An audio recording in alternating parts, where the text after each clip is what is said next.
जय हिंद दोस्तों, मैं लेकर आया हूँ एक नई और कंप्लीट एनसीईआरटी सीरीज जिसका एम है हर एक कॉम्पिटिटिव एग्जाम की तैयारी को स्ट्रॉन्ग बनाना। चाहे आप यूपीएससी एस्पिरेंट हो, एसएससी के कैंडिडेट हो या स्टेट पीसीएस, रेलवे बैंकिंग या किसी भी एग्जाम की तैयारी कर रहे हो, एनसीईआरटी आपकी प्रिपरेशन का सबसे मजबूत फाउंडेशन है। और इस सीरीज का फोकस सिर्फ थ्योरी पढ़ाना नहीं है, हम कॉन्सेप्ट को क्वेश्चन के माध्यम से समझेंगे। हर एक चैप्टर को एग्जाम पर्सपेक्टिव से ब्रेक डाउन करेंगे ताकि आप कॉन्सेप्ट को समझो, याद रखो और अप्लाई कर सको। अगर आप बिगनर हो तो ये आपका स्ट्रॉन्ग बेस बनाएगा, और अगर आप रिवीजन कर रहे हो तो ये सीरीज आपकी तैयारी को नेक्स्ट लेवल तक ले जाएगा। तो चलिए शुरुआत करते हैं एक नए तरीके से एनसीईआरटी को कॉन्सेप्ट के साथ समझने और एग्जाम क्रैक करने का। तो आज जो मैं ले रहा हूँ वो एनसीईआरटी का सीरीज है जो क्लास 6 से 12th एनसीईआरटी बेस, और ये सभी कॉम्पिटिटिव एग्जाम के लिए है जहाँ पर मैं क्वेश्चन के माध्यम से कॉन्सेप्ट को समझने की कोशिश करेंगे। और मैंने आज जो स्टार्ट कर रहा हूँ भारतीय इतिहास, जिसमें मुख्य रूप से आपका जो सिलेबस है वो प्राचीन इतिहास है, आधुनिक इतिहास है, मध्यकालीन इतिहास और कला संस्कृति। अगर हम बात करें क्लास 6 की तो क्लास 6 में हमारा प्राचीन इतिहास का सिलेबस है। ठीक है, तो चलिए हम देखते हैं, और जो प्राचीन इतिहास का जो क्लास 6 है हम उसके पहले अध्याय से शुरुआत करते हैं। दोस्तों, आपका सवाल कुछ इस तरह से है, जैसे पहला अध्याय है और उस चैप्टर का नाम है क्या, कब, कहाँ और कैसे। अगर आप एनसीईआरटी क्लास 6 पढ़े होंगे तो आपको ये इस चैप्टर से आप भले भांति परिचित होंगे। तो चलिए हम स्टार्ट करते हैं। पहला सवाल है हमारे पास कि निम्नलिखित कथनों पर विचार कीजिए। गिरधर पहाड़ियों के क्षेत्र में चावल की फसल को उपजाना आराम हुआ।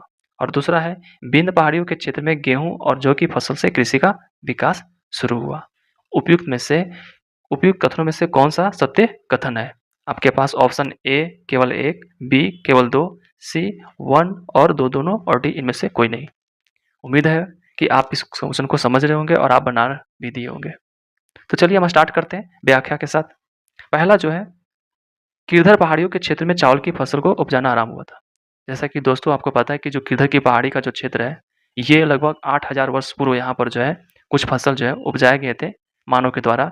और जो सबसे पहले जो फसल यहाँ उपजाया गया था वो था आपका चावल नहीं बल्कि गेहूं, जौ आदि। तो यहाँ पर जो हमें पता चलता है कि यहाँ जो फसल उपजाए गए थे गेहूं और जौ, और भेड़, बकरी, गाय, बैल जैसे पशुओं को यहाँ पर पालतू बनाया शुरू किया गया था, क्योंकि इस टाइम पर जो लोग थे यहाँ पर गांव में निवास करते थे, जिसके कारण से इनका जो विकास है वो देखने को मिला था। दूसरी बात करें, विंध्य पहाड़ियों के क्षेत्र में गेहूं और जौ की फसल से कृषि का विकास शुरू हुआ। आपको पता है कि जो विंध्य की पहाड़ी का जो क्षेत्र है वो कृषि का विकास के लिए जाना जाता था, लेकिन यहाँ पर गेहूं और जौ नहीं बल्कि सबसे पहले चावल को उपजाया गया था।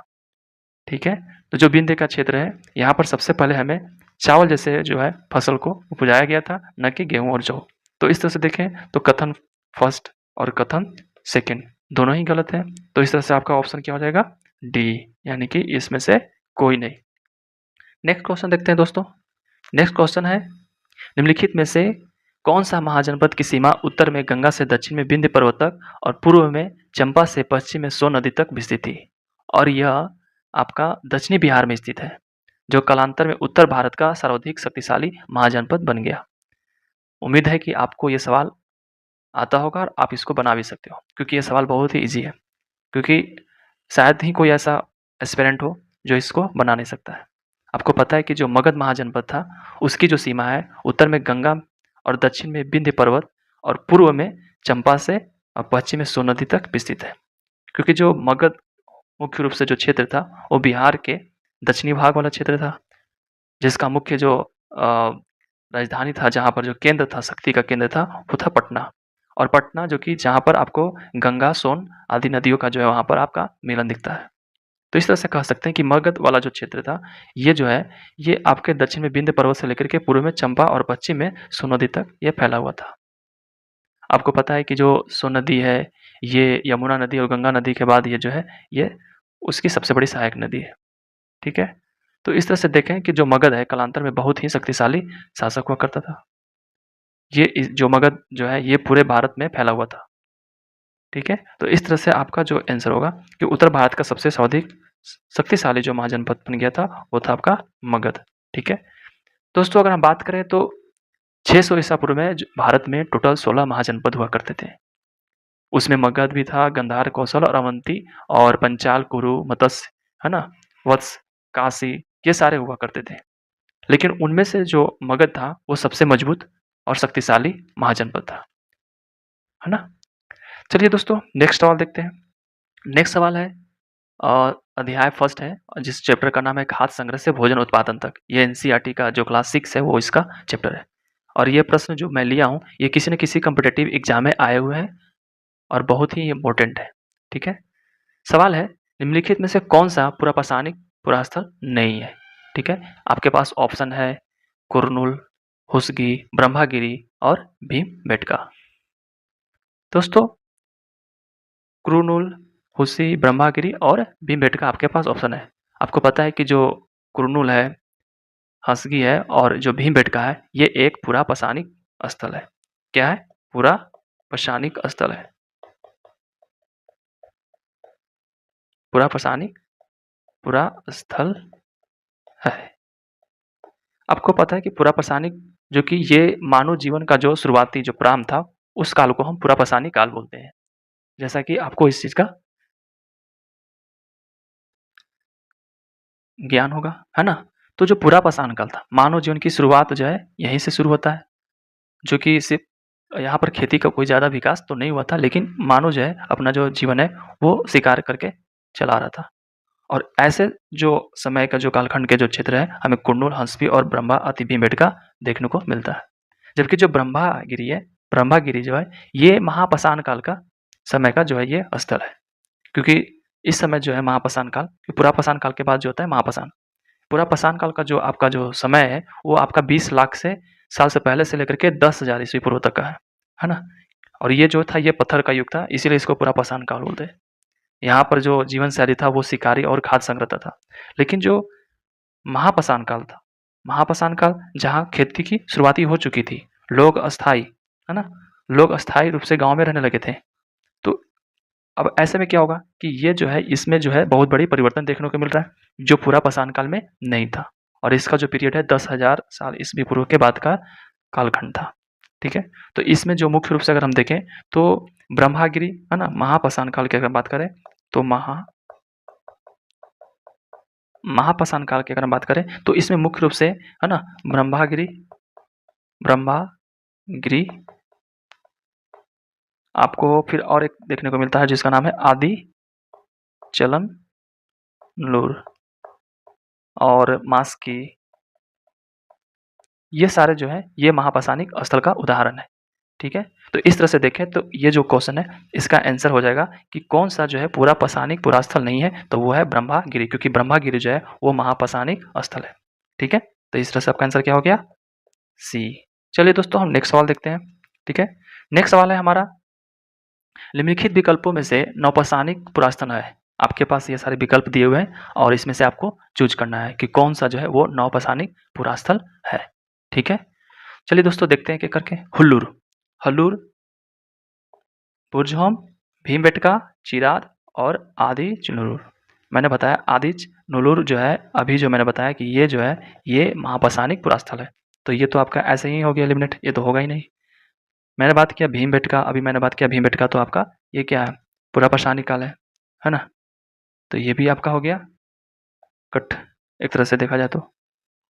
क्योंकि जो भीमबेटका है, भीमबेटका आपका पुरापाषाणिक पुरास्थल है। तो इस तरह से हमें तो ऑप्शन में वो ढूंढना है जो नौपाषाणिक पुरास्थल है। तो नौपाषाणिक पुरास्थल में आपका भीमबेटका नहीं आएगा, आदिन चुनूर नहीं आएगा, तो कौन सा हो जाएगा आपका? हुल्लूर, बुझहोम और चिराम। ये 3 ऐसा जो स्थल है जो कि नौपाषाणिक पुरास्थल है ना? तो इस तरह से आपका जो आंसर हो जाएगा, पहला ऑप्शन हो गया, 2 हो गया, 4 हो गया। तो जहाँ पर आपको 1, 2, 4 यानी कि ऑप्शन डी ये आपका आंसर सही हो गया। दोस्तों कुछ जो हमारे जो आर्कोलॉजिकल जो कुछ साक्ष्य मिले हैं पुरास्थलों के बारे में, तो जो नौपाषाण काल था, नौपाषाण काल, उसमें बहुत सारे क्षेत्र हमको जैसे कि हुल्लूर हो गया, बुरझोम हो गया, चिरान मिला। अब बुरझोम की अगर बात करें तो जो ये वर्तमान में कश्मीर में है, उसमें यह जगह मिला है। इसमें जो सबसे जो चर्चित चीज़ है वो है कि यहाँ पर गड्ढे करके लोग जो हैं वो नीचे गर्तवास में रहा करते थे। क्योंकि जो आपको जो कश्मीर वाला जो क्षेत्र है वो काफ़ी ठंड होता है, तो इससे उनको क्या होता है? सुरक्षा मिलता है, प्रोटेक्शन मिलता है। और मैंने देखा है कि वहाँ पर जो है आपको बुर्जों में सीढ़ियों से जो है उतरने और ऊपर चढ़ने की वगैरह जो है सिस्टम बनाया गया था। तो इस तरह से कह सकते हैं कि जो बुर्ज है वो जो है ये एक नौपाषाणिक स्थल है जहाँ पर लोग जो है वो गर्तवास में रहा करते थे। बहुत सारी जगह है जहाँ पर आपको पत्थर के औजार भी मिले हैं। कई ऐसी जगह हैं जो कि आपको पुरापाषाणिक युग के विभिन्न प्रकार के जो है आपको उपकरण देखने को मिला है ना? तो इस तरह से देखा जाए तो और एक चीज़ और मैं बताऊँ दोस्तों कि जो सबसे सबसे बड़ी जो चीज़ है कि जो पुरापाषाण काल था, पुरापाषाण काल में जो है उपकरण में थोड़ा-सा अपडेटेड आ गया था। नवपाषाण युग से बिल्कुल ही जो है अलग था। इसमें जो औजार था जो कि जिसका धार जो है वो काफ़ी पैना हुआ करता था और उस पर पॉलिश चढ़ाया होता था।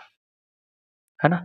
और इस समय आपको ओखली वगैरह सब का जो है प्रयोग जो है अनाज को पीसने में प्रयोग होता था, उसका यहाँ पर आपको देखने को मिलता है। कौन-सा? ओखली। ओखली हो गया आपको या जिसको हम मुसल बोलते हैं, मुसल।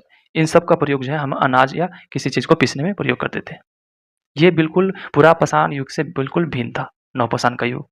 क्योंकि नवपाषाण में आप जो है विभिन्न प्रकार के औजार जो है उसका जो है देखने को मिलता है डेवलपमेंट, है ना? जैसे जो औजार होता था उस पर जो है पॉलिश चढ़ाया जाता था, ठीक है? तो इस तरह से नवपाषाण जो है उसका एक महत्व है ना? चलिए दोस्तों नेक्स्ट सवाल देखते हैं, सवाल नंबर 5। बहुत ही लंबा सवाल है। इस काल में दुनिया की जलवायु में बड़े बदलाव आए, है ना? और गर्मी बढ़ने लगी। कई क्षेत्रों में घास वाले मैदान बनने लगे। इससे हिरन, बरसिंगा, भेड़-बकरी और गाय जैसे उन जानवरों की संख्या बढ़े, जो घास खाकर जिंदा रह सकते थे। जो लोग इन जानवरों को शिकार करते थे, वो भी इनके पीछे आए और इनके खाने-पीने की आदतों और प्रजनन के समय की जानकारी हासिल करने लगे। साथ ही इस काल में मछली भी भोजन का महत्वपूर्ण स्रोत बन गया। हम बात कर रहे हैं और ऑप्शन आपके पास है पुरापाषाण काल, मध्यपाषाण काल, लघुपाषाण काल, नवपाषाण काल। दोस्तों लगभग 12,000 साल पहले मध्यपाषाण काल, है ना? लगभग 12,000 पहले मध्यपाषाण काल में दुनिया में जो है एक बहुत बड़ा जलवायु जो है बदलाव आया और बदलाव क्या था कि गर्मी काफ़ी तेज़ी से बढ़ने लगा था, जिसके परिणाम स्वरूप क्या हुआ, जो बर्फ वाले क्षेत्र थे वो पिघलने शुरू हुए और वहाँ से जो पानी है वो मैदानी क्षेत्र में आना शुरू हो गया और कई वर्षों बाद वो मैदानी क्षेत्र जो है वो घास वाले क्षेत्र के रूप में परिवर्तित हो गया और इसी क्षेत्र में आपको बरसिंघा, भेड़, बकरी ऐसे-ऐसे जानवर आपको जो है उसकी संख्या बढ़ना शुरू हो गया। क्यों? क्योंकि ये सब जानवर जो है वो घास खा कर के ज़िंदा रहते थे और क्योंकि जब परिवर्तन हुआ था, तो परिवर्तन में आपको ये देखने को मिलता है कि घास के मैदान काफ़ी ज़्यादा उगने लगे थे, जिससे इन जानवरों को एक जो है जैसे कि एक सकारात्मक रूप से इनकी जो है एक श्रेय मिलने लगा। इसी तरह से मानव जो जीवन है उसमें भी परिवर्तन देखने को मिला, क्योंकि यहाँ पर अब उनको खेती के रूप में जो है पहले से कुछ ज़्यादा परिवर्तन देखने को मिला। खाने-पीने का जो आदत है उसमें बदलाव हुआ, है ना? और ख़ास करके जो इनका इस समय जो हम बात कर रहे हैं मध्यपाषाण काल की, तो मछली जो है इनका एक प्रमुख जो है भोजन का स्रोत हुआ करता था। तो इस तरह से देखा जाए तो ये सारी जो बातें लिखी हुई है कि भोजन के रूप में जो महत्वपूर्ण स्रोत बन गया था वो मछली बन गया था और जलवायु परिवर्तन हुआ था, तो वो आपका था मध्यपाषाण काल। मध्यपाषाण काल। इस समय गर्मी बढ़ने से बहुत ज़्यादा जलवायु परिवर्तन होने से क्या हुआ था कि जो बर्फ पिघलने से मैदानी क्षेत्र में पानी की जो मात्रा बढ़ने से वो क्या हो रहे थे कि कुछ वर्षों बाद वहाँ पर घास वाले मैदान उगने लगे थे, जिसकी वजह से बहुत बड़ा बदलाव देखा। और ये मानव इतिहास में एक बहुत ही बड़ी जो है एक कह सकते हैं कि एक परिवर्तन रहा। तो इस तरह से आपका आंसर क्या हो जाएगा? बी यानी कि मध्यपाषाण काल। वो काल कौन था? मध्यपाषाण काल। लगभग 12,000 साल पहले, है ना? इसी काल में बहुत बड़े बदलाव आए थे, क्योंकि इस काल में बहुत ज़्यादा गर्मी बढ़ने लगे थे। ठीक है? तो इस तरह से आपका ऑप्शन हो जाएगा बी, ठीक है? नेक्स्ट सवाल देखते हैं दोस्तों। नेक्स्ट सवाल है कि निम्नलिखित कथनों पर विचार कीजिए। जैसे भीमबेटका प्रागैतिहासिक काल की शैल चित्र के लिए प्रसिद्ध है और भीमबेटका की गुफाओं में राख के अवशेष मिले। 2 पॉइंट यहाँ पर देखो, अब एक शैल चित्र की बात कर रहा है, अब भीमबेटका की गुफाओं में राख के अवशेष मिले हैं। दोस्तों अगर आप एनसीईआरटी क्लास 6 को अगर आप पढ़े होंगे, तो इसका आंसर आपको भली-भाँति पता होगा। क्योंकि जो राख के जो अवशेष हैं, वो भीमबेटका में नहीं मिले हैं। राख के अवशेष जो है ये कुरनूल की गुफाओं में। कहाँ? कुरनूल की जो गुफाओं है, वहाँ पर आपको जो है राख के अवशेष मिले हैं। कुरनूल की गुफाओं में जो राख का अवशेष मिला है।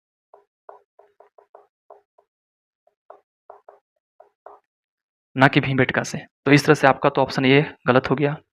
और भीमबेटका प्रागैतिहासिक काल की शैल चित्रकला के लिए प्रसिद्ध था, बिल्कुल। भीमबेटका जो है वो प्रागैतिहासिक काल की शैल चित्रकला के लिए बहुत ही प्रसिद्ध था। अगर आप भारतीय कला का परिचय अगर आप पढ़े होंगे तो भीमबेटका के बारे में बहुत सारा चीज़ें जानकारी मिलेगा और उसमें से एक था शैल चित्र के बारे में। ठीक है, तो इस तरह से आपका जो इसमें जो कथन सत्य की अगर कह रहा है तो केवल एक कथन सत्य है।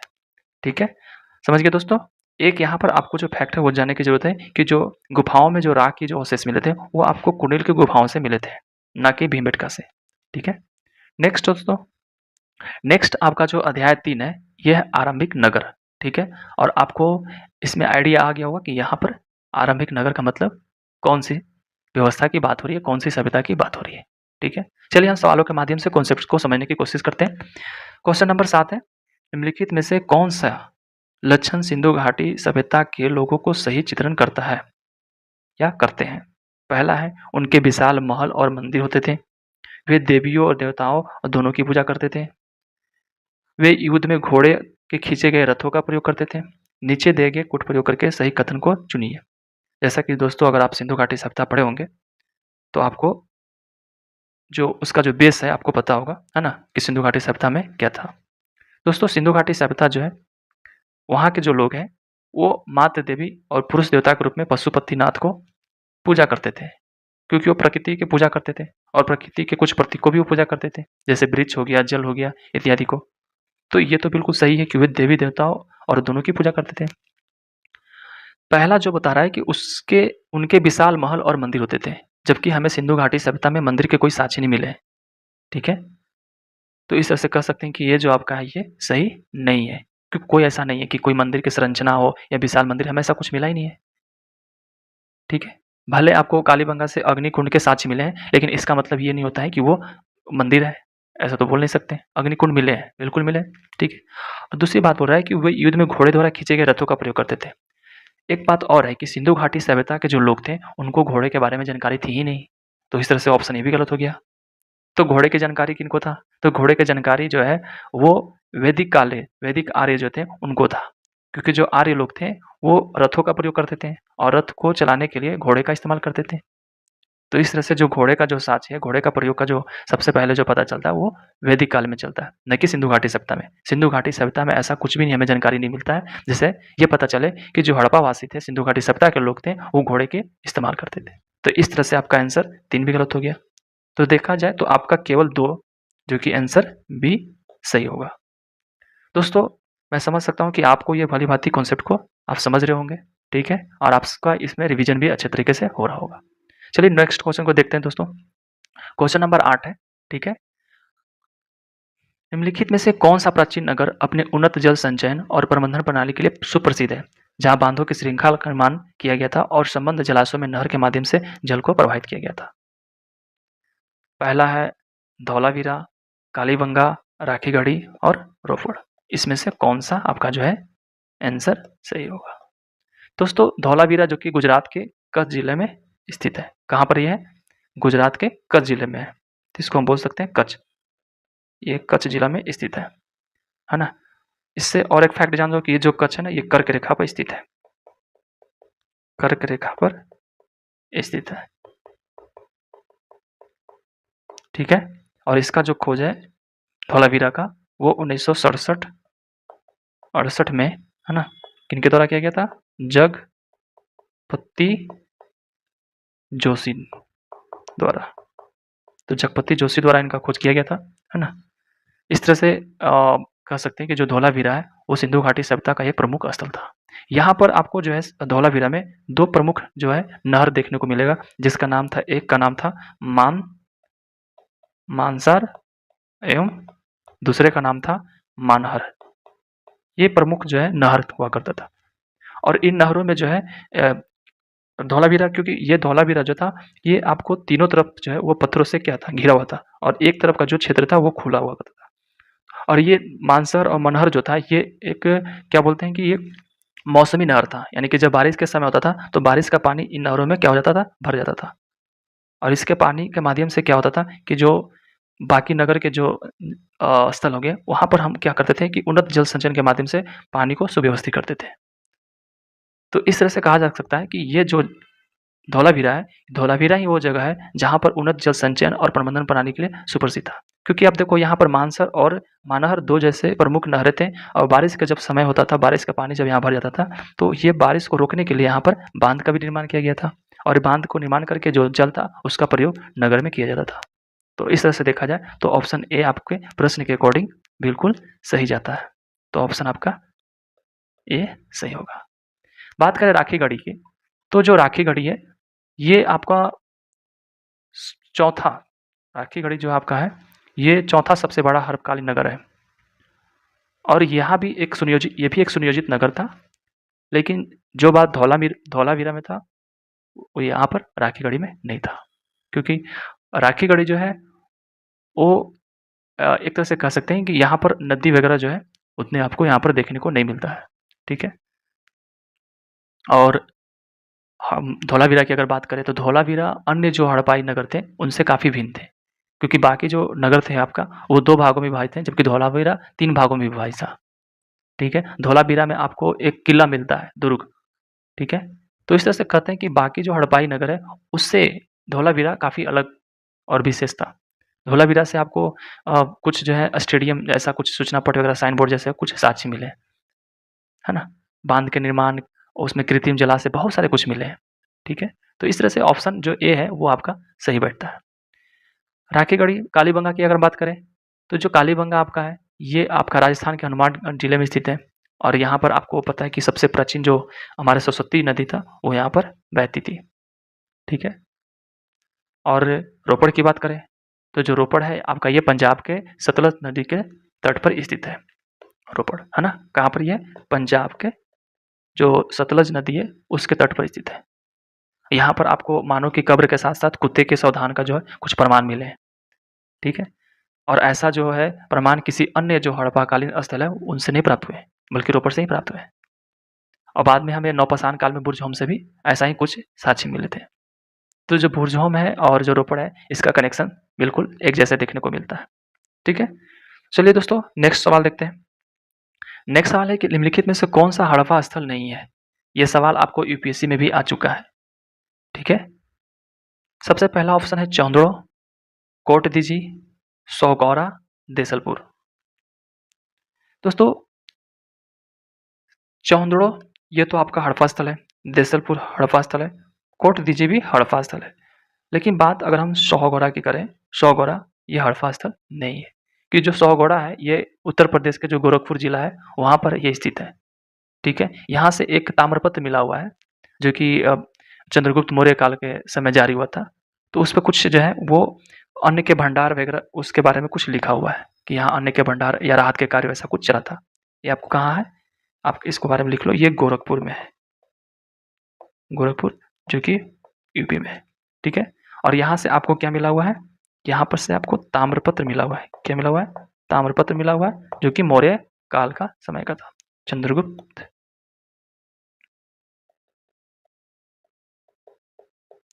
मौर्य काल के समय का है। और इस ताम्रपत्र में जो है कुछ अन्न का भंडार है उसके बारे में कुछ ऐसा लिखा हुआ है ना? तो अन्न के भंडार के बारे में जानकारी दिया गया है। हो सकता है ये जो भंडार जिसका जो जिक्र है वो किसी राहत कार्य के लिए किया गया होगा, तो उसके बारे में लिखा होगा, ऐसा हो सकता है मे बी। तो इस तरह से देखा जाए तो ये सौगौरा जो है वो आपका सौगौरा हड़प्पा स्थल नहीं है, बल्कि बाकी और जो 3 है ऑप्शन में वो सारे सभी के सभी जो है वो हड़प्पा स्थल है, ठीक है।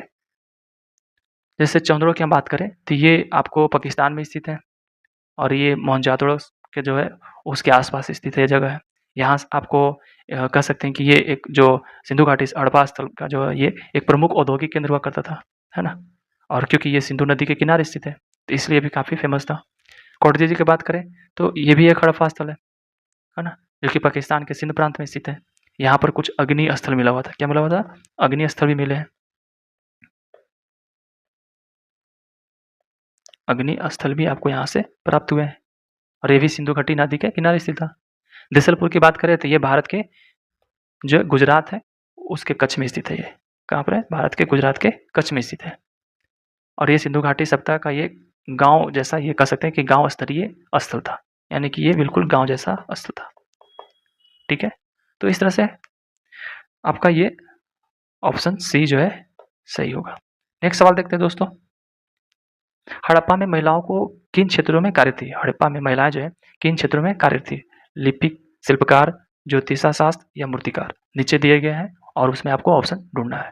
ठीक है, जैसे कि आपको पता है कि हड़प्पा नगरों में जो लिपिक था मुख्य रूप से वो पुरुष होते थे और मुहरों पर तो लिखते ही थे और शायद अन्य चीजों पर भी वो लिखते थे। कुछ भी उनसे बच नहीं पाया था। इसके अलावा अगर हम बात करें तो नगरों में शिल्पकार जो है स्त्री पुरुष भी रहते थे, जो अपने घरों पर किसी न किसी जो है चीज़ वगैरह बनाते हुए देखते थे। ठीक है? तो इस तरह से कह सकते हैं कि लिपिक, शिल्पकार और ज्योतिषशास्त्र और मूर्तिकार। क्वेश्चन क्या है कि हड़प्पा में महिलाएं किन क्षेत्रों में कार्य थी? महिलाएं के बारे में पूछ रहा है। पुरुष तो लिपिकार होते थे, तो ये तो बिल्कुल नहीं होगा। ठीक है, वो तो पुरुष लोग समान। शिल्पकार की बात करें तो पुरुष और महिलाएं दोनों शिल्पकार होते थे, तो इस तरह से देखा जाए तो महिलाएं शिल्पकार भी हुआ करती थी। ज्योतिषा शास्त्र की बात करें तो ये तो बिल्कुल पुरुष वाला क्षेत्र था, ये यहाँ पर ज्योतिषा शास्त्र जो है वो पुरुष हुआ। मूर्तिकार की बात करें तो मूर्तिकार जो है वो महिलाएं हुआ करती थी। तो इस तरह से देखा जाए तो ये आपका इस तरह से आपका ऑप्शन 2 और 4 जो है वो सही बनता है। तो इस तरह से देखा जाए तो ऑप्शन सी आपका सही है। ठीक है, क्योंकि जो शिल्पकार थे वो स्त्री और पुरुष थे। लिपिक से पुरुष कार्य करते थे। ज्योतिषा शास्त्र का जो कार्य था वो सिर्फ पुरुष करते थे। मूर्तिकार पुरुष और महिलाएं दोनों मिलकर के इसको काम को करते थे।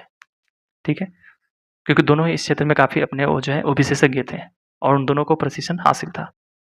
ठीक है, सिर्फ पुरुष ही नहीं बल्कि महिलाएं भी। लेकिन जो ज्योतिषा शास्त्र है और इसका जो ज्ञान था वो सिर्फ पुरुषों और ये कार्य पुरुष ही करते थे। ठीक है, चलिए दोस्तों नेक्स्ट सवाल देखते हैं। नेक्स्ट है अध्याय 4 है एनसीईआरटी क्लास 6 का और इस जो अध्याय 4 का शीर्षक है क्या बताती है हमें किताबें और कब्र। ठीक है, और चलिए सवाल को देखते हैं। सवाल 12 नंबर है, ऋग्वेद कालीन आर्य और सिंधु घाटी के लोगों की संस्कृति के बीच के अंतर के संबंध में निम्नलिखित कथनों में से कौन सा सही है? यह सवाल जो है यूपीएससी 2017 में भी आ चुका हुआ है। ठीक है, चलिए दोस्तों देखते हैं। पहला ऑप्शन है कि ऋग्वेद कालीन आर्य कवच और हेलमेट का उपयोग करते थे, जबकि सिंधु घाटी सभ्यता के लोग इनके उपयोग का कोई साक्ष्य नहीं मिलता। आर्य कवच हेलमेट का उपयोग करते थे, सिंधु घाटी सभ्यता के लोगों को इसके बारे में कोई साक्ष्य नहीं मिला है। ऋग्वेद कालीन आर्यों को स्वर्ण, चांदी और ताम्र का ज्ञान था, जबकि सिंधु घाटी लोगों को केवल ताम्र और लोहे का ज्ञान था। ऋग्वेद कालीन आर्यों ने घोड़े को पालतू बनाया लिया था, जबकि इस बात का कोई साक्ष्य नहीं है कि सिंधु घाटी के लोग इस पशु को जानते थे। आइए देखते हैं एक एक करके हम सवालों को व्याख्या के माध्यम से समझने की कोशिश करते हैं, है ना। ऋग्वेद जो ऋग्वेदिक आर्य थे वो कवच यानी हेलमेट का उपयोग करते थे और ऋग्वेद के 7वें मंडल में दशराज युद्ध का वर्णन है। और ये जो युद्ध है आपको पता है कि ये रावी नदी के तट पर लड़ा गया था। किनके बीच लड़ा गया था? तो भरत वंश के जो राजा सुदास थे और अन्य 10 राजाओं के मध्य लड़ा गया था। अब जहाँ युद्ध हो रहा हो तो वहां पर आपको कवच का तो इस्तेमाल मिलेगा ही, और ये कवच जो है कई धातु और पत्थरों से मिलकर के बना हुआ करता था। तो इस तरह से कहें कि ये जो ऑप्शन फर्स्ट है वो बिल्कुल आपका सही है।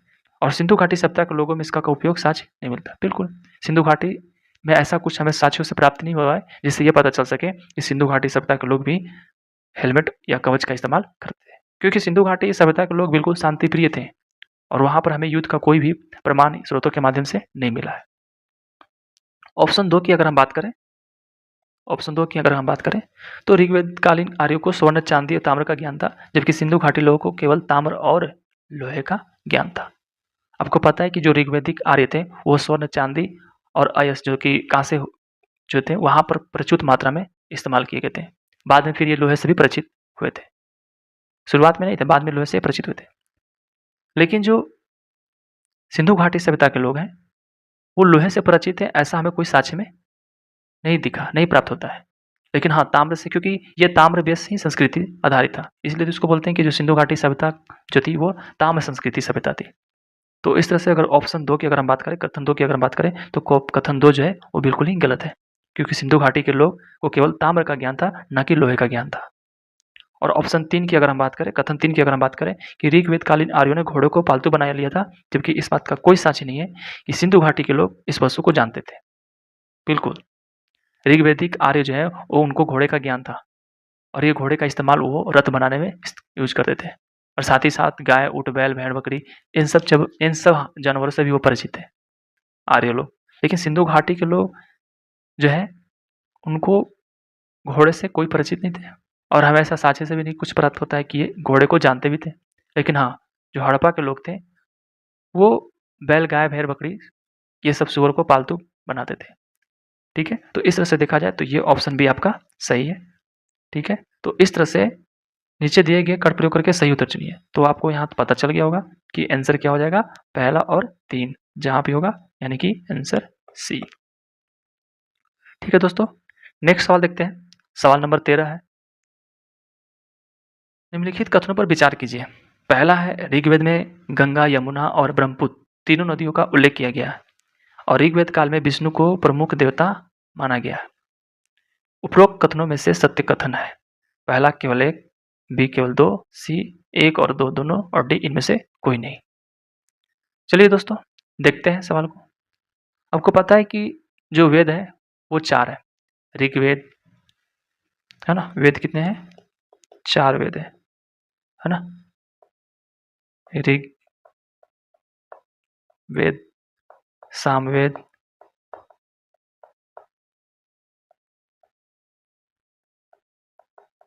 यजुर्वेद और तथा अथर्ववेद। और सबसे जो पुराना वेद है वो ऋग्वेद है, जिसका रचना जो है लगभग 3500 साल जो है वो पहले हुआ था। और ऋग्वेद में 1000 से ज़्यादा जो है वो प्रार्थनाएं हैं और इन प्रार्थनाओं को हम बोलते हैं 1050। तो उसको क्या बोलते हैं? सूक्त कहा जाता है। सूक्त का मतलब कि अच्छी तरह से बोला गया चीज़। और ये सब जो आप जो श्लोक देखते हैं, जो सूक्त देखते हैं, ये विभिन्न देवी देवताओं की स्तुति में रचे गए हैं। और इनमें जो 3 देवता जो सबसे महत्वपूर्ण है वो है आपके अग्नि, इंद्र और सोम। तो अग्नि क्योंकि आग के देवता है, इंद्र जो कि युद्ध के देवता है और सोम एक पौधा है, औषधि है ना, उसके बारे में। तो इस तरह से और देखें तो ऋग्वेद की जो भाषा थी वो प्राकृत यानी कि संस्कृत या वैदिक संस्कृत कहलाता था, है ना, क्योंकि जो वैदिक प्रार्थनाओं की जो रचना है ऋषि मुनियों ने संस्कृत में किया था। ऋग्वेद में कुछ वार्तालाप भी हुए जो कि विश्वामित्र नामक ऋषि और देवियों के रूप में जो कि बताया गया। तो जो 2 पूजित नदियाँ थे ब्यास और सतलुज, इनके बीच एक संवाद है, ऐसा हमें एक सूक्त के अंश से पता चलता है। अगर हम बात करें ऋग्वेद की, तो ऋग्वेद के जो प्रार्थनाएं हैं, जो मंत्र हैं, उसमें दूसरी नदियाँ खास करके सरस्वती और सिंधु और उसके सहायक नदियों का भी जिक्र है। गंगा और यमुना का उल्लेख सिर्फ एक बार हुआ है। तो इस तरह से देखा जाए, आपका जो प्रश्न है कि कथन है ऋग्वेद में गंगा, यमुना और ब्रह्मपुत्र तीनों नदियों का उल्लेख किया गया है। और दूसरा है कि ऋग्वेद काल में विष्णु को प्रमुख देवता माना गया है। तो सबसे पहले जो कथन 2 है वो तो गलत है। उनके जो प्रमुख देवता थे 3 ही थे, जो कि हमने बताया। आपका वो अग्नि थे, इंद्र और सोम। उनका विष्णु वगैरह का यहाँ पर हमें कोई जिक्र नहीं मिलता है। ठीक है। और नदी की बात करें तो ऋग्वेद में गंगा, यमुना, ब्रह्मपुत्र के बारे में तो जिक्र ही नहीं है। अगर हम नदी की बात करें तो खास करके जो सरस्वती सिंधु है उसका जिक्र है और गंगा यमुना का सिर्फ एक बार ही उल्लेख है। अब ब्रह्मपुत्र के बारे में तो हमें कोई यहाँ पर चर्चा ही नहीं है। तो इस तरह से कथन जो आपका ये गलत हो जाता है, यानी कि दोनों ही कथन गलत है, यानी कि इसका जो आंसर होगा वो डी होगा, यानी कि इसमें से कोई भी नहीं। चलिए दोस्तों, नेक्स्ट सवाल देखते हैं।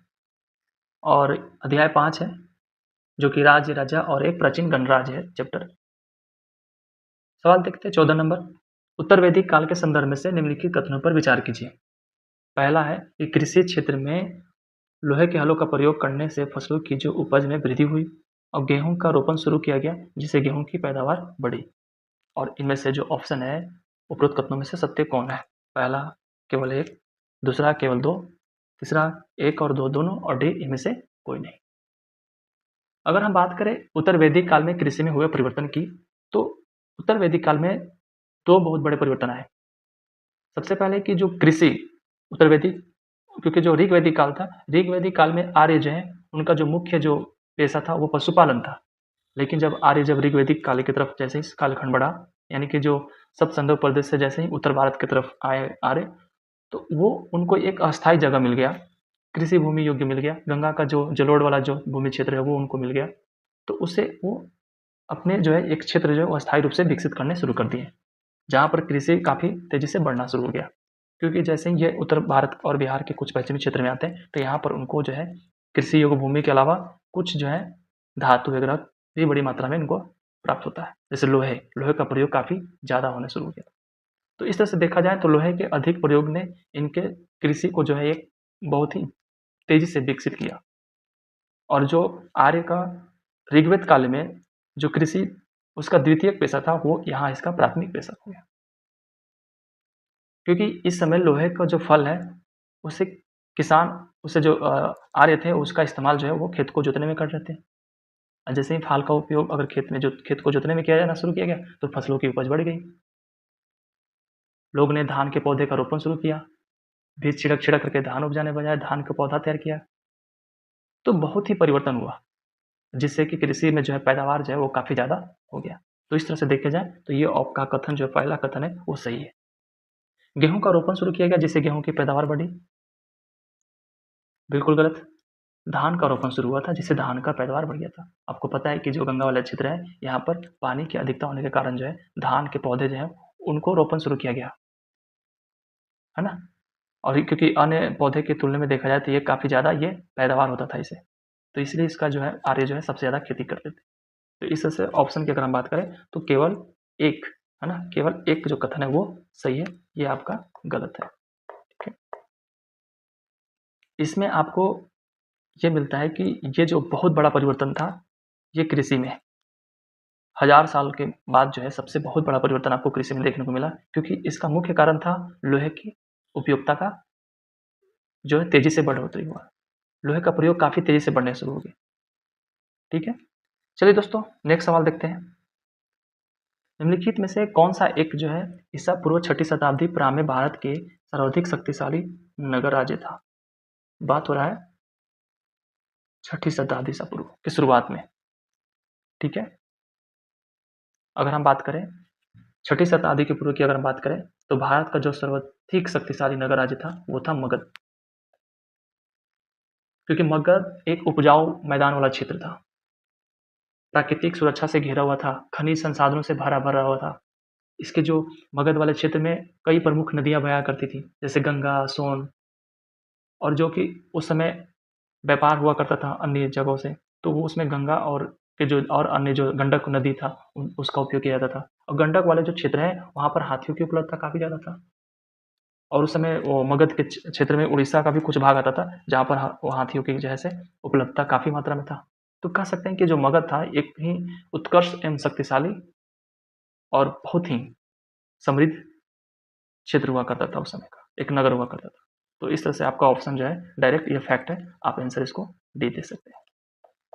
ठीक है, क्योंकि मगध ही था जो 6ठी शताब्दी में भारत के सर्वाधिक शक्तिशाली था। और इसके पीछे क्या कारण है मैंने आपको बता दिया। उपजाऊ मैदान, प्राकृतिक सुरक्षा, खनिज संसाधनों की अधिकता और नदीय मार्ग, है ना, और कुछ वन क्षेत्र में उपस्थित हाथी, और हाथी इनके जो है ये हथियार के रूप में इनको इस्तेमाल किया जाता था। जिसके पास जितना ज़्यादा हाथी होता था वो सबसे शक्तिशाली सेना हुआ करता था। तो इस तरह से आप देखें तो मगध जो है एक सबसे 6ठी शताब्दी का सर्वाधिक शक्तिशाली नगर राज्य हुआ करता था। ठीक है, नेक्स्ट क्वेश्चन 16 है, चलिए देखते हैं। निम्नलिखित महाजनपदों में से गणसंघ यानी कि अल्पतंत्र को पहचानिए। यानी कौन सा महाजनपद है जहां पर आपको जो है वो पूरी तरह से लोकतंत्र गण नहीं था, संघ नहीं था, बल्कि थोड़े मात्रा में ही था, लेकिन था। वो कौन सा है? ऑप्शन है मगध, वजी, अवंती, कौशल। वजी मगध का ही एक शक्तिशाली राज्य बन गया था, और उसके नज़दीक ही मतलब मगध के ही आसपास था ये वजी, जिसका राजधानी आपको वैशाली जो कि बिहार में है यही थी। और ये अलग किस्म की शासन व्यवस्था यहाँ था। यहाँ पर जो है गण या संघ मतलब इसको हम बोलते थे, लेकिन वैसा गण संघ नहीं समझना है जैसे कि जिसमें पब्लिक जो आम जनता हो उसमें भागीदार जरूर नहीं, बिल्कुल नहीं। गण संघ का यहाँ का मतलब था कि एक ऐसा गण संघ जहाँ कई छोटे छोटे प्रमुख राजा हुआ करते थे, और उन छोटे छोटे राजाओं के से ऊपर एक बड़े राजा होते थे। ठीक है, तो वो सारे छोटे छोटे राजा हैं जो है वो राजाओं को चुनते थे, न कि आम जनता। यहाँ आम जनता का कोई भागीदारी नहीं है। ठीक है, गण संघ मतलब कि कई शासक होते थे, कभी कभी लोग एक साथ आ जाते थे और प्रत्येक, क्योंकि सब लोग राजा ही कहलाते थे, और इन सब के बीच बात वगैरह होता था, और इसमें से किसी को एक फिर ये चुनते थे और वही फिर ये शासन करते थे। तो ये इस तरह का था गण संघ। ठीक है, चलिए दोस्तों और इस तरह से आपका जो आंसर हो गया इसका क्या हो जाएगा, बी हो जाएगा, वजी। वजी एक ऐसा क्षेत्र था जो कि राजधानी जिसका वैशाली था, जहाँ पर आपको सबसे पहले अगर शासन व्यवस्था की बात करें तो गण या संघ था। ठीक है, गणतांत्रिक था एक तरह से कह सकते हैं, और ये अल्पतंत्र था। ठीक है, गण का मतलब गण शब्द का प्रयोग कई सदस्य वाले समूह के लिए ही किया जाता है, और संघ का मतलब कि एक संगठन और सभा। ठीक है, तो आप पढ़ोगे अगर अध्याय 6 एनसीईआरटी तो इसमें आपको गण संघ के बारे में बताया जाएगा। ठीक है, और खास करके जो बौद्ध साहित्य है उसमें इसके बारे में आपको जो है वर्णन मिलता है। ठीक है, चलिए नेक्स्ट हम देखते हैं सवाल 17 नंबर देखते हैं। 17 है, मेसिडोनिया का राजा सिकंदर विश्व विजय करना चाहता था, और पूरी तरह से सफल न होने पर भी वह मिस्र और पश्चिमी एशिया के कुछ राज्यों को जीतता हुआ भारतीय उपमहाद्वीप ब्यास नदी के किनारे तक पहुंच गया। जब उसने किस राज्य की ओर कूच करना चाहा तो उसके सिपाहियों ने इनकार कर दिया, और वे इस बात से भयभीत थे कि भारत के शासकों के पास पैदल, रथ और हाथियों की एक बहुत बड़ी सेना थी। ये बहुत ही इंटरेस्टिंग सवाल है और काफ़ी प्राउड फील कराते हैं, क्योंकि वही सिकंदर जो पूरे विश्व को जीतने का सपना देखा था और पूरे विश्व को जीतते भी आ रहा, वो भारत आते आते उसकी जो कमर टूट चुकी थी और वो फिर वापस भी चला गया। ठीक है, क्योंकि उसकी पूरी तरह से वो सफल नहीं हो पाया था, भारत को ही तो नहीं जीत पाया ना, तो सफल कहाँ से हो। मिस्र और पश्चिमी एशिया के कुछ राज्य को जीतते हुए मतलब वो भारत की तरफ कुछ किया था, लेकिन उसका पल्ला किसे पड़ा, उस समय के सबसे शक्तिशाली राज्य मगध, है ना, और मगध के सिपाहियों की जो गूंज थी पूरे विश्व में काफ़ी शक्तिशाली के रूप में जाना जाता था, और उससे सब लोग डरते थे क्योंकि उनको पता था कि मगध में जो मगध के सिपाही हैं उनके पास मतलब हाथियों की एक बहुत बड़ी सेना है, पैदल सेना है, और बहुत बड़ी संख्या 6 लाख के आसपास जो है सेना है। एक डाटा सटीक नहीं है लेकिन अप्रोक्स उसके आसपास उस वक्त की बात करें तो इतनी बड़ी विशाल सेना के साथ अगर पला पड़ जाए किसी ऐसे जो छोटे छोटे राज्य को जीत करके खुद को विश्व का सिकंदर महान वगैरह वगैरह, और क्या ना है पता नहीं क्या क्या उपाधि धारण की, तो इस तरह से देखा जाए तो इसका सवाल का आंसर जो होगा वो मगध है। सीधी सीधी इसमें ज़्यादा ही क्या बताना है, आपको पता ही है कि मगध जो राज्य था वो बहुत ही स्ट्रॉन्ग राज्य था, बहुत ही शक्तिशाली था, क्योंकि इसके पास सैनिकों की संख्या बहुत ज़्यादा थी और एक कुशल सैनिक थे, और मगध के जो लोग थे ये युद्ध के समय सब एक साथ हो जाते थे, तो ये बटे हुए नहीं थे, तो इस तरह से भी एक शक्तिशाली था। ठीक है, और दूसरी बात कि यहाँ पर आपके गंगा सोन जैसी नदियाँ जो है वो बहती थी और बहती भी है, तो यहाँ पर आप अगर मगध पर राज करना है यानी कि पटना पाटलिपुत्र पर आपको आक्रमण करना है तो फिर आपको गंगा से क्रॉस करके आना होगा, तो भी प्रॉब्लम था, तो उसके लिए बहुत बड़ा चुनौती था। ठीक है, दूसरी बात यहाँ के लोग बहुत ही खुशी खुशहाल से रहते थे क्योंकि उनको एक उपजाऊ भूमि जो मिल गया था। ठीक है, और एक हिस्सा जो मगध का था वो जंगलों से भरा हुआ था। ठीक है, तो इस तरह से देखा जाए तो ये एक बहुत ही समृद्ध राज्य हुआ करता था, समृद्ध साम्राज्य हुआ करता था, जिसको जितना मुश्किल था। लोहे की जो खदान है उसकी बहुत संख्या मिली आपको, बहुत ज़्यादा हथियार बनाने के लिए लोहे का इस्तेमाल किया गया, क्योंकि यहाँ पर आपको झारखंड जो कि छोटा नागपुर का पठार है उन सब क्षेत्रों में जो है लोहे की मात्रा जो है प्रचुर मात्रा में पाया गया। तो इस तरह से देखा जाए तो ओवरऑल मगध जो है एक शक्तिशाली था, जिसके सामने मेसिडोनिया के राजा सिकंदर भी नहीं टिक पाया और वो वापस लौट कर चला गया। ठीक है, तो ऑप्शन क्या हो जाएगा, सी। चलिए मैं बात करता हूँ नेक्स्ट अध्याय है, अध्याय 6 है, और इसमें कुछ नए प्रश्न और नए विचार हैं। ठीक है, पहला प्रश्न है, निम्नलिखित युग्मों पर विचार कीजिए। दर्शन और स्थापक, जैसे वैशिक और स्थापक कपिल थे, सांख्य, कणाद, न्याय, गौतम और मीमांसा जैमिनी। उपरोक्त युग में से कितने युग्म सही सुमेलित है, इसका आप आंसर देना है। ठीक है, चलिए देखते हैं भारतीय दर्शन की जो पद्धति है हम उसके बारे में देखते हैं कि इसमें से कौन सा आपका जो है वो युग्म सही है। जहाँ तक आपको पता है कि सदियों से भारत जो है उस शक्ति की एक प्रतिनिधित्व रहा है, और बौद्धिक खोज ने इसकी महत्व को काफ़ी बढ़ा दिया था, और ये जो प्रतिनिधित्व है दर्शन की 6 शाखाओं ने किया था, है ना, और ये थे वैशिक, न्याय, सांख्य, योग, पुरुष मीमांसा और वेदांत, या उत्तर मीमांसा के नाम से भी जाने जाते हैं। ठीक है, अगर हम बात करें कि जो दर्शन जो कि जिनकी 6 शाखाएं थी, कितने शाखाएं थे, 6 शाखाओं। ठीक है, जिसमें था आपका वैश्विक, न्याय, सांख्य, योग, पूर्व मीमांसा और वेदांत, या उत्तर मीमांसा के नाम से भी जानते थे। मीमांसा का मतलब होता है कि अनुसंधान, गंभीर विचार, एकदम सोचने वाला इंसान। और दर्शन की इन 6 पतियों की स्थापना जो है जैसे कि ऋषि कणाद गौतम, कपिल, पतंजलि, जैमिनी और बदनायक द्वारा की गई थी। और आज भी देश जो है वो बौद्धिक चर्चा की दिशा में हमेशा उदाहरण देता है। ठीक है, कई विदेशी हमारे जो इतिहासकार हैं इन जो शाखाओं है, इसकी जो विकास है, इसको बढ़िया से गहन किया और देखा और इसकी सत्यता को समझने की कोशिश भी किया। तो इस तरह से देखें तो इसमें जो अगर हम ऑप्शन की बात करें तो बेसिक है ना, बेसिक जो कि ये आपका कनाद न कि कपिल, बेसिक कनाद है ना, तो आपका तो ये सही नहीं है। संख्या कनाद नहीं है ना, संख्या जो है आपका वो क्या नाम है, संख्या कपिल। ठीक है, और न्याय की अगर बात करें तो ये सही है गौतम, और मीमांसा की बात करें तो जैमिनी। तो इस तरह से ऑप्शन 3 और 4 सही है। ये फैक्ट है, आपको ये याद करने होंगे। तो इस तरह से आपको देखा जाए इसमें से जो ऑप्शन होगा वो आपका क्या होगा, बी हो जाएगा, क्योंकि इसमें केवल 2 ही सही है। नेक्स्ट सवाल देखते हैं। निम्नलिखित कथनों पर विचार कीजिए।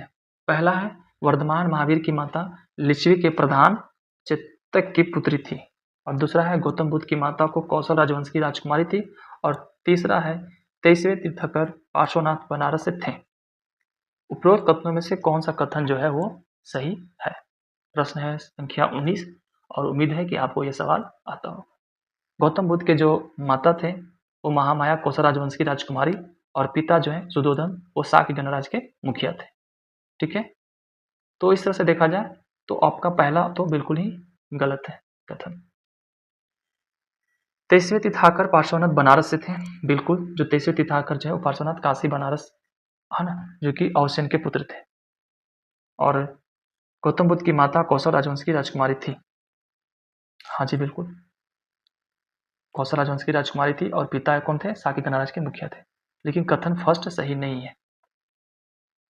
जैन धर्म के जो 24वें तीर्थंकर थे वर्धमान महावीर, इनकी माता का नाम था त्रिशाला, है ना, महावीर, इनकी माता का क्या नाम था, त्रिशाला, जो कि लिच्छवी गणराज्य के प्रधान चेतक की पुत्री नहीं थी, बल्कि इनका बहन थी। ठीक है, तो चेतक की पुत्री नहीं थी, क्या थी ये, बहन थी। किनका, लिच्छवी के प्रधान, जो प्रधान थे उनकी ये बहन थी। तो इस तरह से ऑप्शन जो है आपका ये दूसरा जो है वो सही है, और पहला आपका गलत है। तो इस तरह से आप देखें तो 2-3 यानी कि सी सही है। ठीक है, नेक्स्ट देखते हैं दोस्तों। नेक्स्ट सवाल है कि भारत के संप्रतीक के नीचे उत्कीर्ण भारत की राष्ट्रीय आदर्श शक्ति सत्यमेव जयते कहाँ से ली गई है? ये सवाल यूपीएससी 2014 में आया हुआ है। ठीक है, भारत के संप्रतीक के नीचे उत्कीर्ण भारत के राष्ट्रीय आदर्श शक्ति सत्यमेव जयते कहाँ से ली गई है? तो जहाँ तक उम्मीद है कि आप सबको ये आप पढ़े होंगे, जब भारतीय राष्ट्रीय के बारे में पढ़े होंगे तो उसमें आपको यह पता होगा कि जो भारत के जो संप्रतीक के नीचे जो उत्कीर्ण है भारतीय राष्ट्रीय आदर्श शक्ति, वो जो है वो कहाँ से लिया गया है, तो मुंडकोपनिषद से लिया गया है। सत्यमेव जयते भारत का राष्ट्रीय आदर्श वाक्य है ना, और इसका अर्थ क्या होता है, सत्य की ही जीत होती है, और ये भारत का राष्ट्रीय प्रतीक भी है। और ये आपको देखता होगा कि ये देवनागरी लिपि में जो है वो अंकित होता है।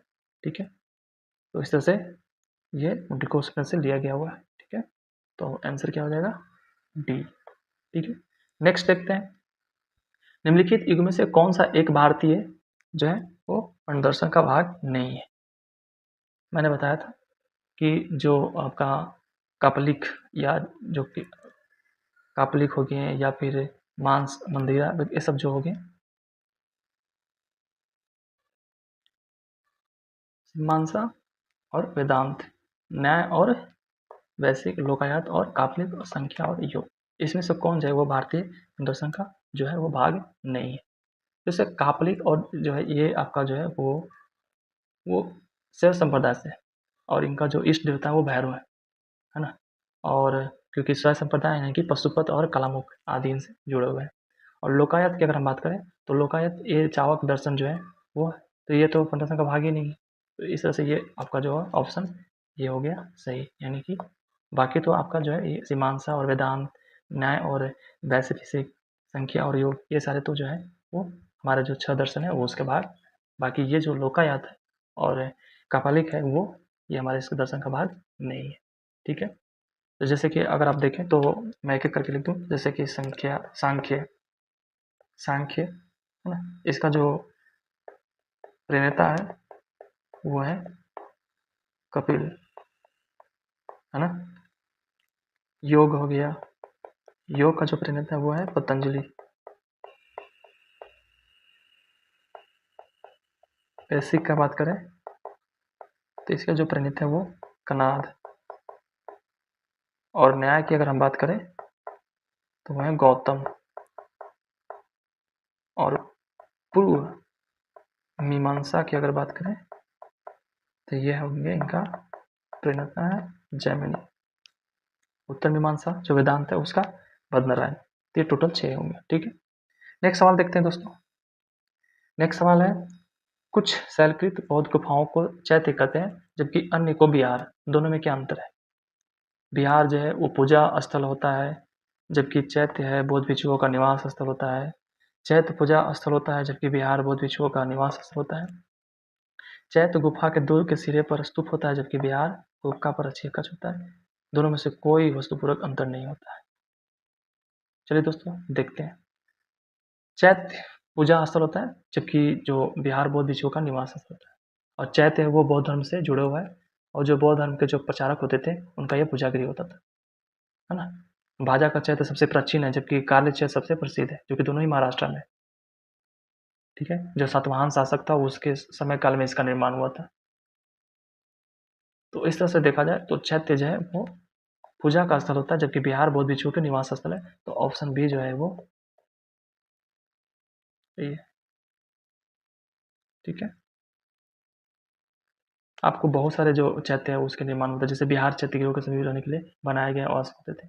महाराष्ट्र के जुनार में वहां पर भी बहुत विशाल जो है वो बौद्ध विहारों का निर्माण किया गया था, ठीक है। तो इस तरह से आपका ऑप्शन हो गया बी। चलिए नेक्स्ट सवाल देखते हैं। निम्नलिखित में से कौन सा एक बौद्ध मत में निर्वाण की अवधारणा को सर्वश्रेष्ठ व्याख्या करता है। ये भी आपका यूपीएससी 2013 में सवाल आ चुका है, ठीक है। प्रश्नों को समझें और इसका उत्तर दें। फिर से प्रश्नों को पढ़ें। निम्नलिखित में से कौन सा एक बौद्ध मत में निर्वाण की अवधारणा की सर्वश्रेष्ठ व्याख्या करता है। ऑप्शन है आपके पास तृष्णानुरूपी अग्नि का शमन, स्वयं की पूर्णतः अस्तित्वहीनता, परमानंद एवं विश्राम की स्थिति, और धारणित मानसिक अवस्था, ठीक है। इसमें से सर्वश्रेष्ठ व्याख्या कौन करता है। तृष्णारूपी अग्नि का शमन। निर्वाण का अर्थ क्या होता है, बुझ जाना, ज्ञान की प्राप्ति हो जाना, है ना। इच्छाओं से जब मुक्त हो जाता है, जीवन मरण के चक्र से मुक्त हो जाता है, तो हम बोलते हैं कि इसको निर्वाण की प्राप्ति होगी। और निर्वाण की प्राप्ति जीवित रहते हुए भी की जा सकता है, वही महापरिनिर्वाण मृत्यु के बाद प्राप्त होता है। तो बौद्ध धर्म में जो दो अलग अलग जो सिद्धांत था, अनिश्वरवादी और अनात्मवादी। बौद्ध धर्म जो है वो पुनर्जन्म में विश्वास करता था, लेकिन पुनर्जन्म आत्मा का न होकर के कर्म, जो कि अनित्य अहंकार का होता था, और इनसे मुक्ति ही निर्वाण है। तो इस तरह से देखा जाए तो आपका जो आंसर हो गया वो हो जाएगा आपका ए, यानी कि तृष्णा रूपी अग्नि का शमन।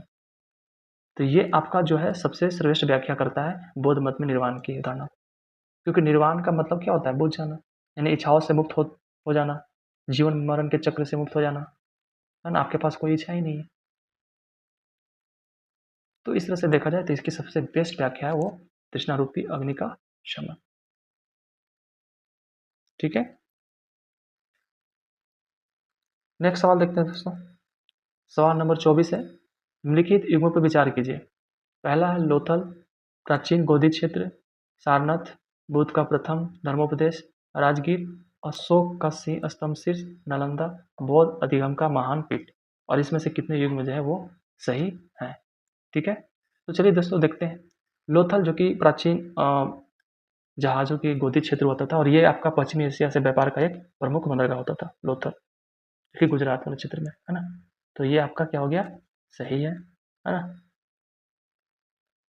दूसरा, सारनाथ बुद्ध का प्रथम धर्मोपदेश। भगवान बुद्ध ने अपना जो प्रथम उपदेश है वो सारनाथ में दिया था, जिसे हम धर्मचक्र महोत्सव के नाम से भी जानते हैं। जो प्रथम उपदेश है उसको क्या बोलते हैं? धर्मचक्र प्रवर्तन।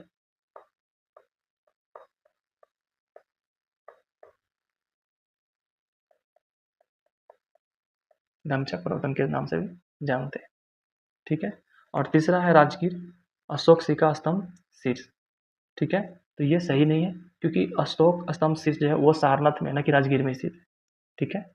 हाँ, जो शीर्ष भाग है सिंह चतुर्भुज कहा जाता है, जो 4 भारतीय सिरपीठ पर चढ़ाए हुए हैं, तो वो जो कि हमारे भारतीय राष्ट्रीय चिन्ह में स्वीकार किया गया, तो वो जो है आपका कहाँ पर है? ये सारनाथ में, यहाँ राजगीर में नहीं है।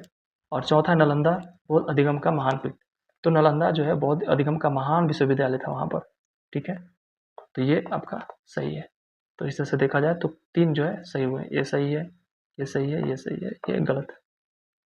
नहीं, ये सही है। थर्ड आपका गलत है, क्योंकि जो राजगीर है अशोक सिंह का स्तंभ वहाँ नहीं है, सारनाथ में। ठीक है। तो इस तरह से देखा जाए ऑप्शन सी सही हो गया। ठीक है। नेक्स्ट देखते हैं दोस्तों। सवाल है, जैन दर्शन के अनुसार सृष्टि की रचना एवं पालन पोषण। ये आपका यूपीएससी 2011 में सवाल आया हुआ है। ठीक है। ऑप्शन है सार्वभौमिक विधान से हुआ है, सार्वभौमिक सत्य से हुआ है, सार्वभौमिक आस्था से हुआ है, सार्वभौमिक आत्मा से हुआ है। जैन दर्शन के अनुसार जो है सृष्टि की रचना जो है एवं पालन पोषण जो है वो सार्वभौमिक विधान से हुआ है। किससे हुआ है? सार्वभौमिक विधान से। ऐसा जैन धर्म को मानना, क्योंकि जैन धर्म जो है वो ईश्वर को मानते ही नहीं। वो कहते हैं कि संसार तो वास्तविक है, लेकिन सृष्टि का कारण ईश्वर नहीं है, और संसार जो है वो अनादि काल से विद्यमान है, और इसका अस्तित्व जो है वो क्या है? शाश्वत है, जो कभी नहीं खत्म होगा। तो इस तरह से जो है जैन धर्म ईश्वर में नहीं मानते। तो ऑप्शन क्या होगा? क्योंकि वो सार्वभौमिक विधान से ही हुआ है। वो ऐसा मानते हैं कि जो सृष्टि की रचना है, पालन पोषण है, वो सार्वभौमिक विधान से हुआ है। तो ऑप्शन है आपका ये सही हो जाएगा। दोस्तों आज का सेशन हम यही एंड करते हैं। ठीक है। फिर ये लंबा चला जाएगा। बाकी जो नेक्स्ट जो आपके 25 क्वेश्चन और रह गए हैं, वो मैं लेक्चर नंबर 2 में लाऊंगा, और कोशिश करूंगा कि बेहतर से और एक्सप्लेनेशन करूं, और आपको एक जो है बेहतर सीरीज मिल सके। चलिए दोस्तों, thank you for that watching.